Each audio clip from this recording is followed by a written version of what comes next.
Welcome to Logic and Liquidity, your source for smart financial analysis. Welcome back to the deep dive. I want you to take a second and just look at the date on your phone. It is Monday, January 26, 2026. If you are a sports fan, you know exactly what that means. Oh, yeah. We are less than 2 weeks away from Santa Clara. We are staring down the barrel of Super Bowl 60. Ilex. The big 6-0. I mean, it sounds monumental just saying it like that. It really does. And look, usually at this time of year, the entire media apparatus is just screaming about quarterbacks. Who's injured? Who has the moment? Who has the momentum? Yeah. What are the halftime show rumors? We are going to do precisely none of that today. Good. We're not doing the sports talk radio thing. We are going to take that massive stack of research you brought to the table, and it's looking thicker than usual, I have to say. It's a heavy one this time. And we're going to treat the Super Bowl not as a sporting event, but as a sovereign economic entity. That is the perfect way to frame it. Because when you actually ignore the scoreboard and just look at the documents, the financial reports, the municipal impact studies, the betting handle, this is not a game. No. It is a singular moment in the global attention economy where absolutely everything collides. You know, the streaming wars, the gambling explosion, social media influencers, physical tourism. It all just crashes together. All of it. Crashing into each other for a 4-hour window on a Sunday. And the premise we're working with today is pretty simple, but it does require us to be a little cynical. Just a little. We want to act like investigative journalists. We want to follow the money. I mean, if we look past the Lombardi Trophy, past all the confetti, where does the cash actually flow? Right. Because I think the casual assumption is, oh, everyone gets rich. The players get rich, the city gets rich, the networks get rich. It's just this giant money printing machine for everyone involved. And that is exactly the assumption we need to, completely dismantle. Because when you start peeling back the layers of the financial plumbing, you realize the distribution is so incredibly lopsided. The players, specifically for this one game, are making like pennies on the dollar compared to the revenue they generate. And the host city, well, we're going to talk about what economists call the mirage. The mirage. Money flows, absolutely. But it flows up. It flows to the networks, the platforms, and then ultimately to the league itself. Okay, let's unpack this. We have a lot of ground to cover here. We've structured this whole investigation into 6 parts. We're going to start with the city, then the betting markets, the ad machine, the ticket racket, the talent. And then the boss level. And then the boss level, the NFL itself. Yep. So let's start on the ground. Let's talk about the city, because every single year we hear these massive, massive numbers. Super Bowl brings billions to the local economy. You've got data here from Super Bowl 59 last year in New Orleans. Walk me through the official story first. Right. So let's look at the official narrative, the one the politicians want you to hear. Host cities always release these glowing, glossy reports. For Super Bowl LIX in New Orleans, 2025, a study by Louisiana State University, LSU, claimed the total economic impact was $1.25 billion. That sounds incredible. I mean, if you're the mayor of New Orleans, or now the mayor of Santa Clara, you are printing that number on a giant banner. Oh, absolutely. $1.25 billion. That's more than double the impact from when they last hosted in 2013, which was around, what, $480 million? Yeah, something like that. So on paper, it looks like a massive, undeniable win. Why shouldn't I believe that number? Because that number is designed to be a headline. It's not a financial statement. This is where we have to put on our, our economist hats. We call this the mirage. Mirage. When you see a figure like $1.25 billion, that is usually measuring something called total economic output. It's a big, squishy number. It counts every dollar spent, sometimes multiple times through multipliers. Right. But it doesn't ask the most important question in economics, which is, where does that dollar go next? You're talking about the concept of economic leakage, correct? I saw this term all over the notes you sent. Precisely. And to understand leakage, you have to trace the path of a specific dollar bill. So let's say you are a fan. You fly into New Orleans or you fly into Santa Clara. Okay. You pay, let's say, $1,000 a night for a hotel room. In that LSU report, that gets logged as $1,000 injected directly into the local economy. Which, I mean, that makes sense on the surface. The hotel is physically in the city. Physically, yes. But financially, probably not. Is that hotel a local bed and breakfast owned by a couple who live down the street? No, of course not. It's a Marriott, a Hilton, a Hyatt. Exactly. Huge multinational corporations. So that $1,000, it hits the register in New Orleans, but a significant percentage of it immediately leaks out. It leaks. It gets wired instantly to corporate headquarters in Bethesda, Maryland, or McLean, Virginia. Right. It goes to shareholders in London or Tokyo. It goes to pay for their national advertising campaign. So it doesn't stay in the local mom-and-pop ecosystem to get spent at the local grocery store or the local mechanic. Not at all. It's like filling a bucket that's just riddled with holes. You're pouring all this money in, but it's draining out just as fast as it comes in. Okay, I get that, but surely some of it stays. I mean, Yeah. maid, the valet, the bartender at the hotel bar, they're getting paid from that, right? They are, but you have to think about what percentage of that $1,000 room rate actually goes to wages. It's a tiny fraction. Sure. And often, for events this big, the hotels have to bring in temporary staff from other cities because the local labor force just isn't big enough to handle the surge. Oh, I hadn't even thought of that. So even some of those wages might just leave town right after the game ends. That's a really fair point. But what about the people who aren't football fans? If I own a restaurant in the host city, I have to be excited about the Super Bowl, right? All those people have to eat. You might be excited, or you might be absolutely terrified. This brings us to the second big factor that these reports ignore, the displacement effect. Displacement. This is the stay-away factor. Yeah. It is the run for the hills factor. I mean, think about it. If you know the Super Bowl is coming to town, are you going to book your annual dental conference there? Absolutely not. Are you going to take your family on a vacation to see the sights that week? No way. You know it's going to be crowded, chaotic, and everything's going to be price gouged. Exactly. So regular tourists and business travelers, they actively avoid the host city for that entire week. They're displaced by the football fans. So the hotels might be 100% full for the Super Bowl, but they might have been 80% full anyway with a normal convention that week. Exactly. And that is the key. The real economic impact should only measure the difference, the marginal increase. Okay. If the hotel would have made, say, $80,000 on a normal weekend, and they make $100,000 on Super Bowl weekend, the true impact is only $20,000. But the official reports? The official reports often count the full $100,000, as if the city would have been a complete ghost town otherwise. They take credit for economic activity that was going to happen anyway. That feels so deceptively simple when you break it down like that. So when you strip away the leakage and you account for the displacement, all the people who didn't show up because of the game, what is the real number? If it's not $1.25 billion, what are we actually looking at here? Most independent economists, and by that I mean the ones who aren't being paid by the host committees or the Chamber of Commerce. Right, the ones without a dog in the fight. They estimate the net profit for a city is somewhere closer to $150 million. 150. Now let's pause for a second. $150 million is real money. I certainly wouldn't turn it down. No, absolutely not. It's a lot of money. But it is a tiny fraction of the headline number. It's roughly 10 to 12% of what they claim. And that's just looking at the revenue side. Oh, right. We haven't even talked about the cost side of the ledger yet. Because hosting this party is incredibly expensive for the city. Right. The city doesn't just open the doors and let everyone in. They have to pave the roads, fix the lights, all of that. It's massive. Yeah. In New Orleans, they spent $70 million just on revitalization, roads, drainage, lighting, specifically to get the French Quarter ready for the TV cameras. 70 million. And that's before you even get to the stadium itself. To secure the bid in the first place, they had to commit to $560 million in renovations for the Superdome. That is a massive taxpayer burden. That's over $500 million of public money that's essentially acting as a down payment just to get the invite to the party. Correct.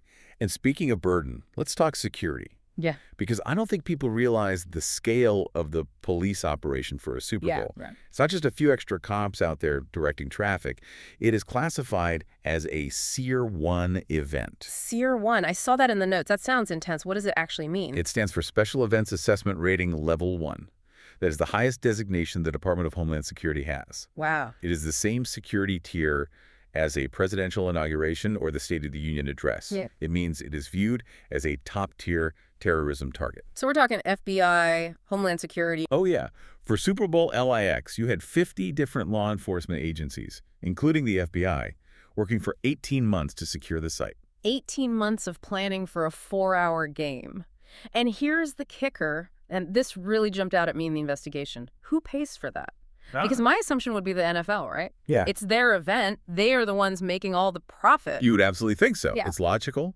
But the answer is The NFL pays $0 toward the municipal security bill. Come on, zero. Zero. That is the raw, untamed power of the NFL. When cities bid for the Super Bowl, the NFL presents them with a list of requirements. It's non-negotiable. Right. And one of them is that the host city must provide full security police, fire, emergency services, traffic control at no cost to the league. The taxpayers foot the bill for every single hour of police overtime. So wait a second. Let's do the math here. You have a real economic impact of maybe $150 million, if you're lucky. Best case scenario, yeah. But then you have hundreds of millions in infrastructure costs, tens of millions in security costs that you're just eating. The math gets very, very tight very quickly. For some cities, it is a wash. For some, it is actually a net financial loss. So why do they do it? I don't get it. Why does Santa Clara or New Orleans or Miami practically beg to host this thing?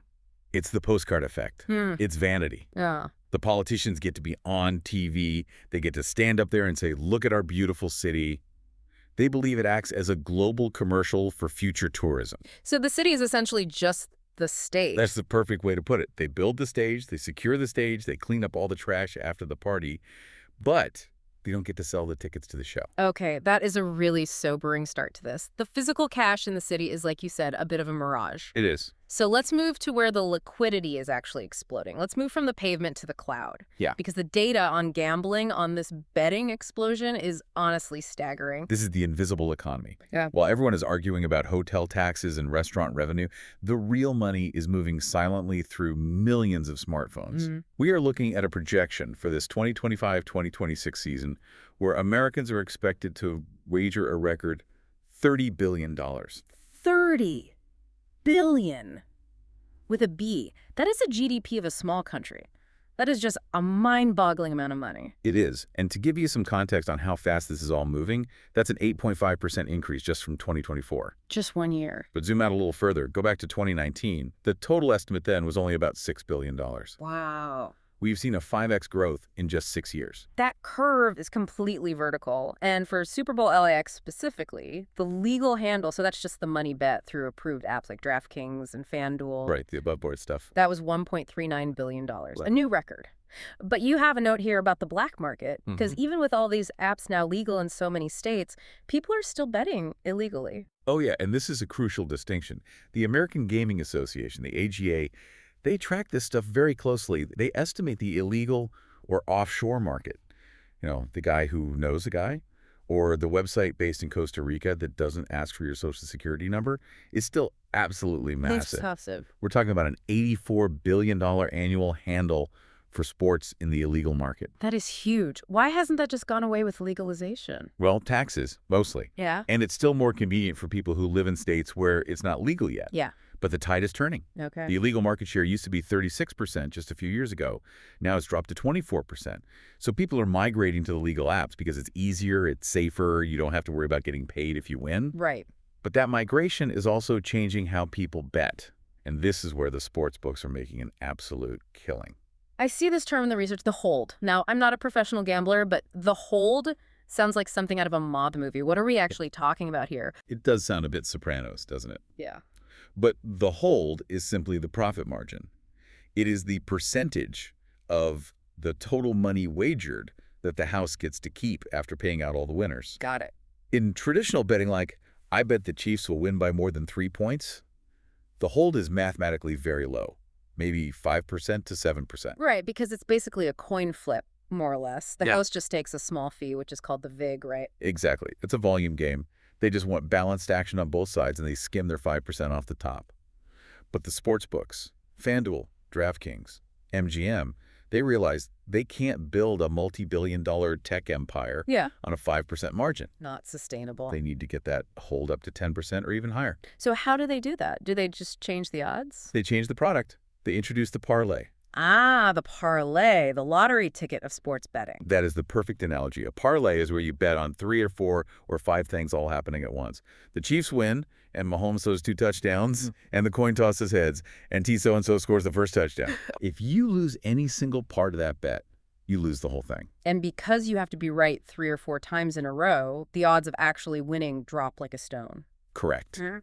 It is so much harder for the bettor to win, which means the profit margin for the house just skyrockets. They might hold 20 or even 30% on parlays compared to 5% on a straight bet. Wow. It is the single biggest driver of profitability for these companies. And this connects to prop bets, right? Because these parlays are usually made up of all these little novelty props. Prop bets are the gateway drug for the casual fan. Yeah. I guarantee you have friends who don't know a touchdown from a field goal, but they will absolutely put $20 on the color of the Gatorade. Oh, absolutely. The Gatorade shower is a classic. My group chat is full of it every year. It's a massive volume driver. And we have some great data from the 2025-2026 cycle on this. Take the Gatorade color. Last year, Super Bowl 59, the Eagles coach Nick Sirianni got dumped with yellow-green Gatorade. Yellow-green, a controversial choice. I think I had money on orange. A lot of people did. But people bet millions and millions of dollars on that. Or look at the coin toss. This is my favorite example of human irrationality. Okay. Historically, the coin toss is statistically almost perfect. Yeah. Tails is leading 30-28 all time. Right. It is a literal 50-50 chance. It's a coin. But people look for patterns. Hmm. They'll say, oh, tails is hit 5 of the last 6 times, heads is due. The gambler's fallacy. Exactly. Yep. And the sportsbooks love it. They will take that bet all day long. But it's getting even weirder than that. We are now seeing the rise of prediction markets. Like Polymarket. I've seen that name popping up. Yes. Polymarket is fascinating because it's not just sports betting anymore. It's basically information trading. For Super Bowl 60, the market is showing Bad Bunny as a 98% lock for the halftime show. 98%. That's basically just insider trading at that point, isn't it? It feels like it. It's the wisdom of the crowds or maybe just the rumor mill turning into a tradable asset. And the volume is huge. Polymarket had something like $674 million in volume. Compare that to Kalshi, which is the regulated U.S. exchange, which had $111 million. It just shows that there is this massive appetite for speculating on, well, on everything. Yeah. Not just the score. Yeah. The culture itself is being securitized. Okay, so we have the city basically losing money or breaking even on the physical event. Right. We have the sports books raking in 10% of billions in the cloud. Now let's talk about the other big moneymaker, the ad machine. Because this is the only time of year where people actually stop fast-forwarding to watch the commercials. It is the great paradox of the Super Bowl, isn't it? Yeah. In a world where we pay monthly subscriptions to Netflix and Spotify specifically to avoid ads. Yes. We all tune in to this one event to watch ads. We treat them like they're part of the content, and the price reflects that scarcity. So hit me with the number. Super Bowl 60 coming up in February 2026. What is the price of admission for a brand? If you want 30 seconds of airtime, the sticker price is $8 million. $8 million. Let me do the mental math here. That is roughly $266,000 per second. Per second. You blink, and that's $250,000 gone. That's insane. And what's fascinating to me is the inflation. Go back just 10 years to 2016. The price for a spot was $4.5 million. Still a lot of money. A ton of money. But that is a 77.7% increase in just one decade. That beats regular inflation. That beats housing costs. That probably beats the S&P 500. Why? Why are brands willing to pay that much? Is it actually worth it? That is the $8 million question, isn't it? The official data claims the ROI is about $5.20 for every dollar spent, but I think there's a deeper psychological reason. We call it the defensive moat theory. Defensive moat. Explain that. Think about it this way. The Super Bowl is the last frontier of mass, simultaneous attention. Super Bowl LIX had 127.7 million viewers. Wow. There is literally no other place in the media landscape where you can reach half the country at the exact same moment. Right. Usually everyone is off watching different things on TikTok or YouTube or Netflix. Exactly. We're all fragmented. So brands pay that $8 million, not just to sell Doritos or beer. They pay it to say, we are still here. We are big. We matter. It's a status play. It's a fear tax. If Pepsi buys an ad and Coke doesn't, Coke looks smaller. They are paying to ensure they stay culturally relevant and that their competitors don't drown them out. And that $8 million is just the cover charge, isn't it? That's just for the airtime. We haven't even made the commercial yet. Just to get the slot. Yeah. That's step one. Then you have to actually make the content. And you aren't shooting this on an iPhone in your backyard. No. You're hiring Hollywood directors, Yeah. special effects teams. Production costs alone are going to run you $2 million to $5 million. And then you have to pay the celebrities. The talent fees are astronomical. Yeah. You want Beyonce in your ad. You want Matthew McConaughey to drive a Lincoln again. That's another $1 million plus easily. So we're already at like 14 million. And you're not done. Then you have the agency fees, another $500K to $2 million. And then Ironically, you have to market your marketing. Marketing the marketing. What does that mean? It means brands spend millions on social media just to tell people to watch for their ad on Sunday. They release teasers, they pay influencers. Right, right. The teaser trailers for the commercials. So when you add it all up, airtime, production, talent, amplification, a single Super Bowl campaign is an investment of $12.5 million to upwards of $23 million. For 30 seconds of video. For 30 seconds and, the buzz that surrounds it. And the networks, NBC, Fox, CBS, they are the ones collecting that $8 million check over and over again. Right. Fox, for Super Bowl LIX, generated over $800 million in gross ad revenue. 800 million. CBS, the year before, made out $700 million. And CBS actually got really lucky because of something we now call the overtime windfall. Oh, right. The game went into overtime. It was only the second overtime in Super Bowl history. And because the game went long, CBS got to air 10 extra commercials that weren't originally scheduled or were just contingency slots. Oh. That was an immediate $60 million bonus just falling from the sky because the Chiefs and the 49ers couldn't settle it in regulation. That is wild. It's literally money for nothing at that point. The camera's already rolling. Yep. Okay, so the networks are making $800 million. The sportsbooks are handling billions. Let's talk about the fans who are actually in the building. Or, more accurately, let's talk about how the fans in the building got there. Because the ticket racket section of our research, this is where I think people get really, really angry. It is the most opaque, frustrating, and honestly completely rigged market in all of sports. And it starts with a simple reality check that we need to deliver to your listeners. Okay, what is it? The general public allocation of tickets at face value is effectively zero. Zero. I want to just pause on that for a second because we all have this romantic idea, right? I'll save up my money, I'll log on to Ticketmaster on Tuesday at 10 a.m. and I'll buy a ticket to the Super Bowl. That is a myth. It is a complete fantasy. It does not exist. Yeah. The NFL controls the supply with an iron fist. We broke down the allocation pie chart, and it is honestly startling. Before a single fan even thinks about buying a ticket, 25.2% of the entire stadium is already gone. A quarter of the stadium gone where? To the league office. That goes to partners, sponsors, corporate VIPs, politicians, friends of the shield. A quarter of the stadium is just suits. So it's a networking event disguised as a football game. Precisely. Then, the two participating teams, let's say it's the Chiefs and the Eagles again, they get 17.5% each. Okay, a big chunk. But they don't sell those to the public either. Most of those go to their own players, their families, front office staff, and their highest tier season ticket and luxury box holders. So still not the average fan. Not even close. Then the host team gets 5%, Yeah. and the other 29 teams in the league get 1.2% each to distribute to their own VIPs. So there is no general sale bucket at all. No. If you are a normal person, even a wealthy normal person, and you want to go to the game, you are forced into the secondary market. You're forced to buy from a reseller. And that is where the real price gouging happens. But even the face value, the price that's actually printed on the ticket, that has skyrocketed too, right? Even if I could miraculously get one from the league, it's not cheap. It has, absolutely. Yeah. The NFL has realized that if scalpers are selling tickets for $10,000, why on earth should the league sell them for $800? They want to capture that spread themselves. Right. So let's look at Levi Stadium, where Super Bowl 60 is happening. In 2016, for Super Bowl 50, a field-level end zone seat was $1,800. Expensive, but, manageable for a once-in-a-lifetime trip. And for 2026, what's that same seat going for? That same seat is $4,250. Wow. That is a 136% increase. That is aggressive. It's luxury pricing. One analyst we read compared it to the price of a Chanel handbag. The ticket isn't a pass to a game anymore. It's a luxury asset. It's a status symbol. It says, I can afford to be here. And that's if you can even get it at face value, which we've already established you can't. So you have to go to the resale market. What are the numbers looking like there? It's a total roller coaster. In 2024 in Las Vegas, we saw what we call the Vegas peak. The average retail price was over $12,000 to ticket. It was insane. $12,000. But then for New Orleans in 2025, we saw a correction. Prices dropped. The median price was $6,304. Still $6,000? That's a used car. But why the big drop from Vegas? It's simple supply and demand.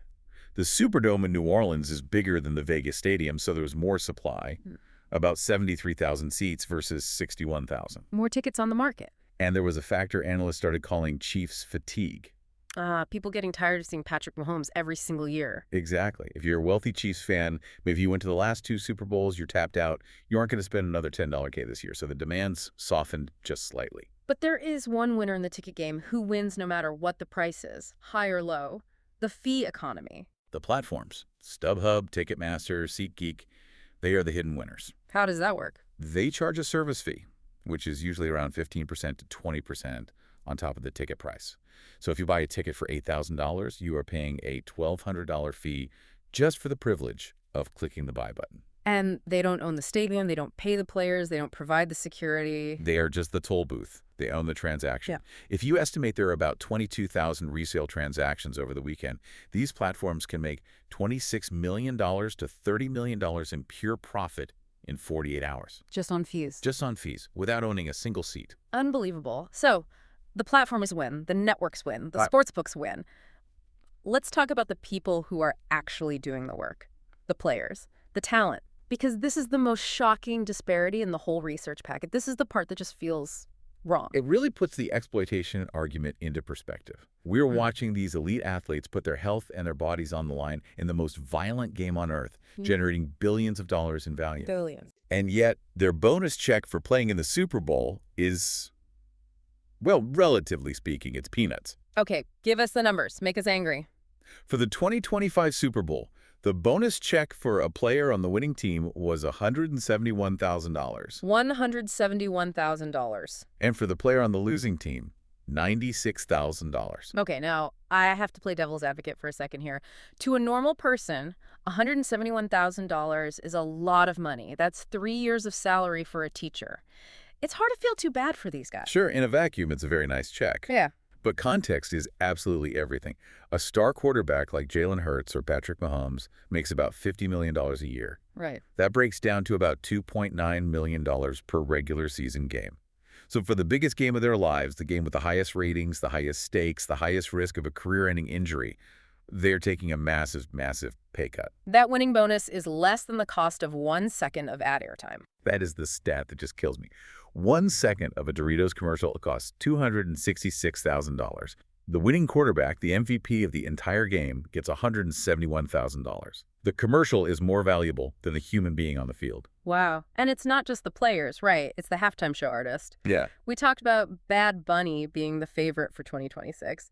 What is his paycheck for performing for 130 million people? $0. Wait, what? A nice round number. Stop. That is wild. The headliner of the biggest concert of the entire year performs for free. Not only did they perform for free, they often pay out of their own pocket to make the show happen. They pay to perform. The NFL covers a basic production budget, the lights, the stage, the crew.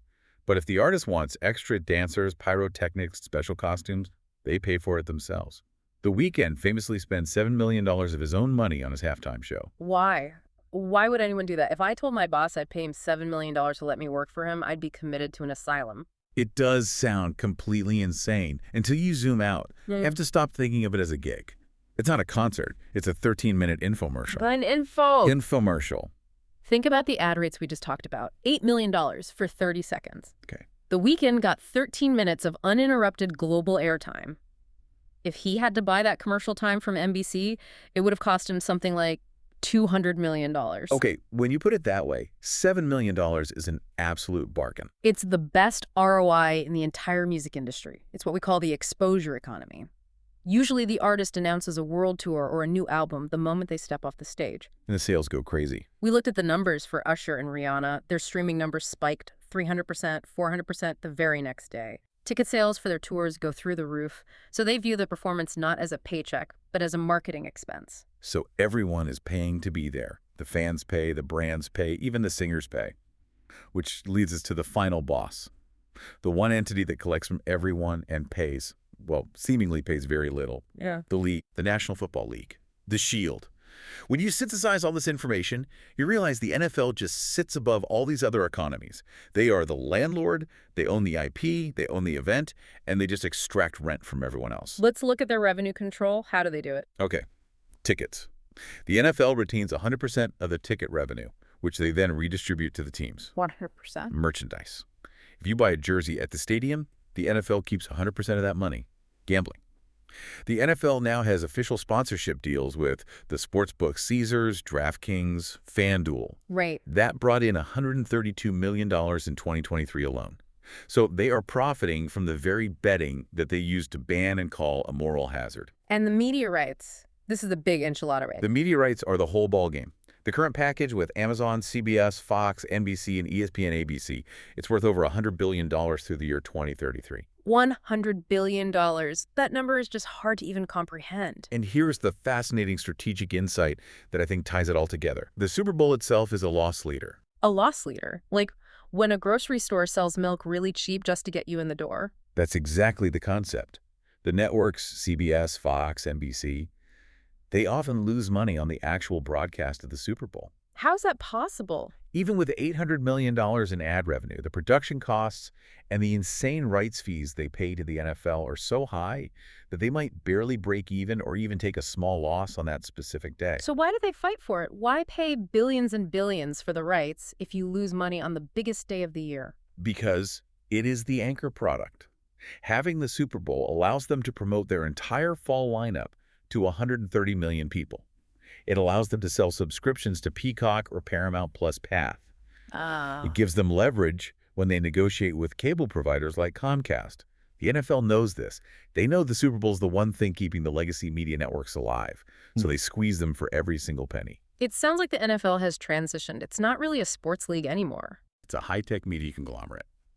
Roger Goodell, the commissioner, has a stated goal: $25 billion in annual league revenue by 2027. And looking at these numbers, the betting handle, the ad prices, the ticket inflation, they're going to hit it easily. They have figured out how to monetize scarcity better than any business on earth. So as we wrap up this deep dive, let's just trace that single dollar one last time. Sure. The dollar starts in the pocket of the fan. It might go to the city, but then it immediately leaks out to a corporate hotel chain. Right. It might go to a sports book, but they keep the hold, and a lot of the tax revenue is still lost to the offshore market. It might go to a ticket reseller who keeps a fat fee for doing nothing. It might go to a network advertiser who pays a premium out of fear of being forgotten. But ultimately, all those streams flow uphill. They flow into the media rights deals, the sponsorship contracts, and the ticket allocation that all benefits the league. And the player on the field, the one making the tackle, throwing the game-winning pass, he gets a bonus check that wouldn't buy a studio apartment in Santa Clara. That is the great irony at the heart of this sovereign economic entity. The labor is the cheapest part of the entire machine. It really puts a whole new spin on enjoy the game. It really does. It's Yeah. hard to unsee the money once you know where to look for it. So here is a final thought for you, the listener. As you sit down on that Sunday in February, and you're watching the commercials, and you're checking your parlay on your phone, just think about the attention economy. If the Super Bowl is the only thing left that is holding our fragmented media landscape together, how high can the price actually go? That's the scary question, isn't it? Is there even a ceiling? Will we see a $10 million ad by 2030? Will we see a $20,000 face value ticket? Or is it a bubble? Will the mirage of the city impact eventually break, and will cities just stop bidding? Or if the gambling revenue keeps growing at this rate, maybe the game becomes secondary to the odds.